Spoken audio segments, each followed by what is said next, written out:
Hello tout le monde, c'est Titouan pour le Far West. Aujourd'hui, même si Halloween est déjà passé, sortez vos plus beaux costumes pour sauver le monde car on va parler des super-héros. D'ailleurs, attention, ça a spoilé sévère, notamment quelques séries télé sorties récemment. Le 9 novembre dernier est sorti le numéro 5 de la série de comics Son of Kal-El. Dans cette série de comics, on y suit les aventures de Jonathan Clark, le fils de Clark Kent et Lois Lane, qui a repris le titre et le costume de son papa. Dans ce numéro, le journaliste sauve Jay Nakamura. Et la suite, on peut le deviner, l'amitié se transforme en relation amoureuse, comme le confirme une planche sortie à l'occasion de la journée internationale du coming out, montrant les deux personnages en train de s'embrasser. Dans les principes de l'histoire, c'est clairement une réinterprétation de l'histoire de son papounet. Après des années à représenter les valeurs des États-Unis, mais aussi la force, le courage et pour certains la virilité, un peu bizarre pour un mec qui porte un slip par-dessus un collant, Superman représente peut-être maintenant l'évolution des mentalités et de la société. En plus d'un personnage de bande dessinée, Superman est aussi un symbole. Et justement, cela a créé la polémique entre d'un côté accusation de pinkwashing, c'est-à-dire de se servir du symbole de Superman et de le rendre de faire partie de la communauté LGBT afin d'attirer un nouveau public, quand de l'autre côté, on a eu des réactions homophobes, que ce soit sur les réseaux sociaux ou même sur les plateaux de télévision. Par exemple, CNews, où Jonathan Clark a été qualifié de Superwoman, ou même carrément sur Fox News, où on avait carrément l'impression qu'ils étaient prêts à porter plainte contre DC Comics. Face à tout ça, voici ce qu'en dit le scénariste Tom Taylor. J'ai toujours dit que tout le monde a besoin de héros et que tout le monde mérite de se reconnaître dans ces héros, et je suis très reconnaissant envers Warner et DC Comics de partager cette idée. Le symbole de Superman a toujours représenté l'espoir, la vérité et la justice. Aujourd'hui, il représente quelque chose de plus. Aujourd'hui, plus de gens peuvent se voir dans le super-héros le plus puissant de la bande dessinée. En effet, DC Comics frappe fort avec le symbole de Superman et le retour de bâton est tel que DC Comics a confié à TMZ avoir mis l'équipe de Son of Kal-El sous protection policière par mesure préventive. En effet, depuis la publication de la planche montrant les deux personnages s'embrasser, les producteurs, dessinateurs et scénaristes reçoivent des menaces tous les jours. Pour rappel, c'est l'éditeur qui possède les droits de Superman qui a autorisé cette représentation. L'éditeur multiplie la création de super-héros et super-vilains queer ou va simplement préciser l'orientation sexuelle de ces personnages déjà existants dans des univers parallèles, des changements de temporalité, etc. Parmi les plus connus, on retrouve tout d'abord Aqualad, alias Jackson Hyde, un hybride mi-Atlante, mi-humain par son père, puisqu'il s'agit du fils de Black Manta. Il a été révélé qu'il était gay dans la série Aquaman Rebirth, sortie en 2015. Parmi les autres personnages célèbres LGBT, on retrouve Harley Quinn et Poison Ivy. Poison Ivy qui défait d'ailleurs Harley Quinn de l'emprise du Joker avant d'avoir une relation amoureuse toutes les deux, au point de les voir s'embrasser dans un comics sorti en 2017 et même de les voir coucher ensemble dans une série animée sortie récemment. Parmi les autres connus, on retrouve Batwoman, alias Cat Kane. Elle apparaît pour la première fois en 2006. Le personnage se fait renvoyer de l'armée à cause de son orientation sexuelle avant de porter le costume.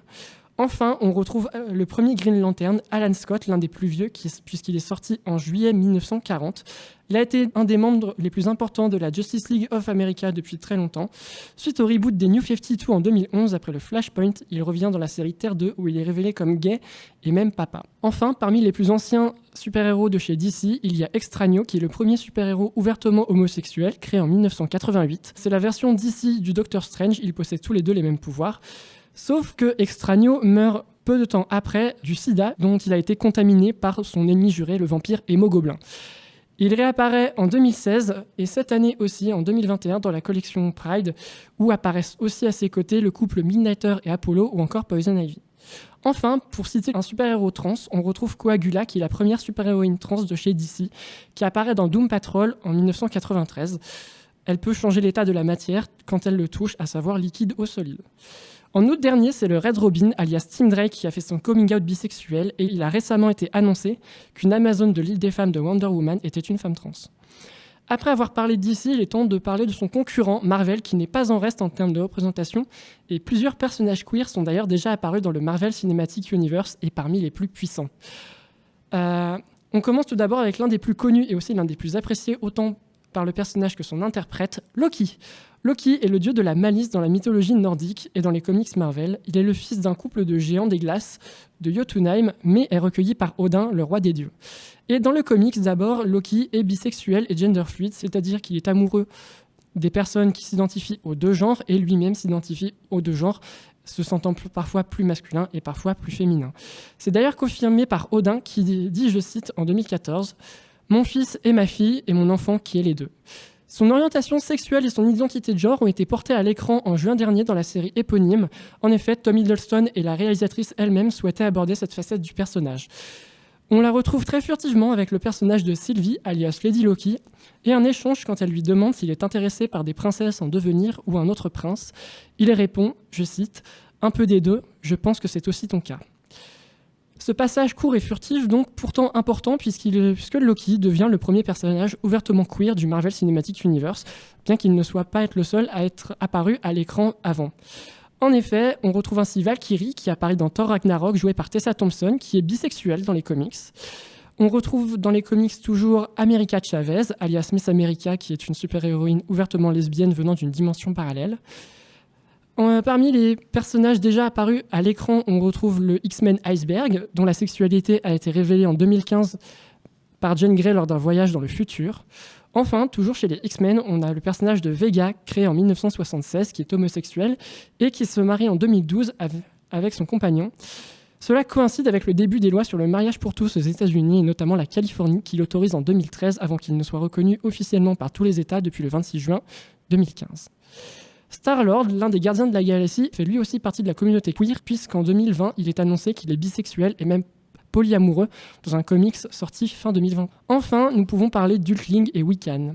D'un côté, nous avons Teddy Altman, alias Hulkling, qui est un extraterrestre masculin métamorphe, Mikri par son père, qui est le premier capitaine Marvel, et Skrull par sa mère. De l'autre côté, il y a Wiccan, alias Billy Kaplan, aussi connu sous le nom de Billy Maximoff.